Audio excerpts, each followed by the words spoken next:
It has been a while, beloved, since we've had the pleasure of addressing an audience as such as this, here in the home and further beyond on your computer screens and out into the cosmos. And we thank you for allowing us to visit you in your homes, in your places of work maybe. Thank you. He has asked us many times, how can he be of service to his brothers and sisters? And we've said to him, just be at service to yourself first and foremost. For when you're at service to yourself, Dennis, you understanding what is going on with other people through you're going into yourself first, and you are understanding. And before one can talk about the things that we bring through to you, you have to have the understanding that other people may not know what you're talking about. So in a way, if they do not know what you're talking about, how can you get your message across, beloved? So we ask you to break it down, to make it easier for them at their level to understand. And we will start like this. Explain in a way that they are not what they think they are. They are far greater than the sum total that they even thought possible at this time. But you know why they forgot it? And we've said this loads of times, because the human race has put a cloak on them. Yes, we will say it again. You've cloaked yourself on purpose, and we say on purpose. For part of your soul journey is to understand who you are, where you're from, and where you are going in this life, in self-realization, in God realization, and in understanding the power that you've always had and at times you've given away to other people. Your governments, they're trying to put you under the thumb. You know this, what's going on. You talk about the weather.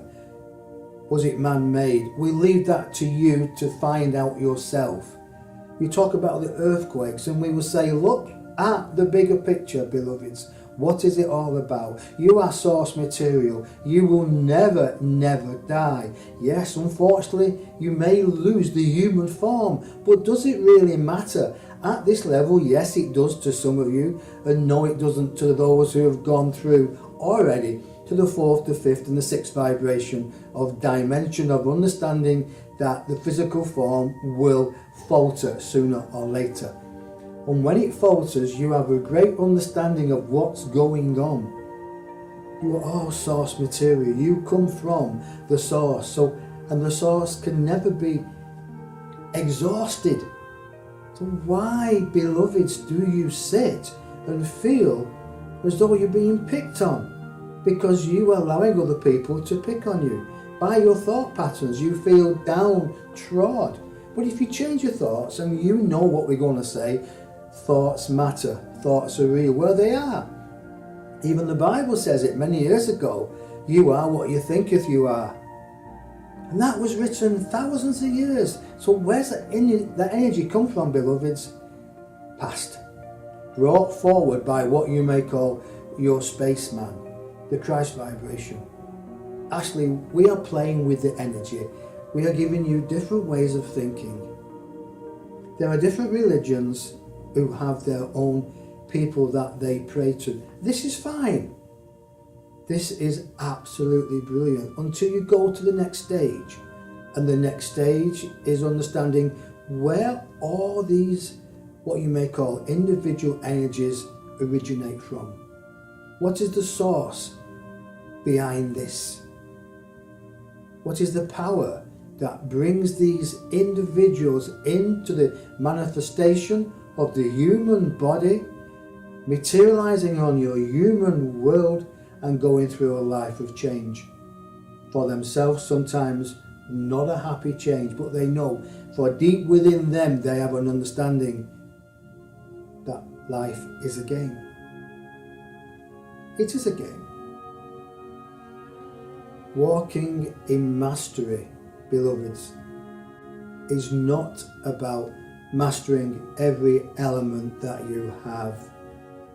It is about understanding that, one, you cannot change anything. If it's not changeable, what does one do?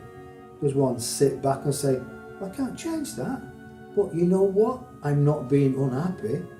Because I can't change it, I'm not stepping out of my mastery. When you step out of your mastery, what are you doing? You're giving your power away. Giving your power away is no good for yourself, and it's no good for other people.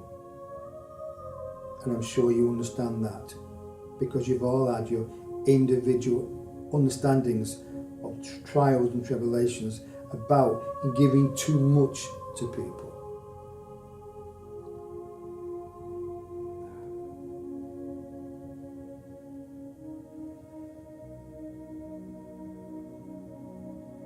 When he goes quiet, he looks, and if he doesn't see or doesn't hear, he takes his time and wait for we bring him the information.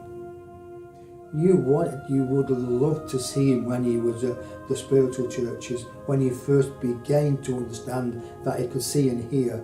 He would go looking for messages, and the people, his guides, inspirers, would give him the messages, would kind of walk away and let him look until he realized they had to bring him the message. And it's still the same. We bring him with our consciousness. He integrates our consciousness with his consciousness, and we integrate his consciousness with ours. Well, basically you could say he is the 13th member. He doesn't like saying that, but we've said it now. So beloveds, tonight, today, this moment, how do you feel? Do you feel at peace? Do you feel happy? And do you feel one in the now moment? Well, that is all there is, beloveds. At this moment, just the now moment. Can you resonate with that now moment?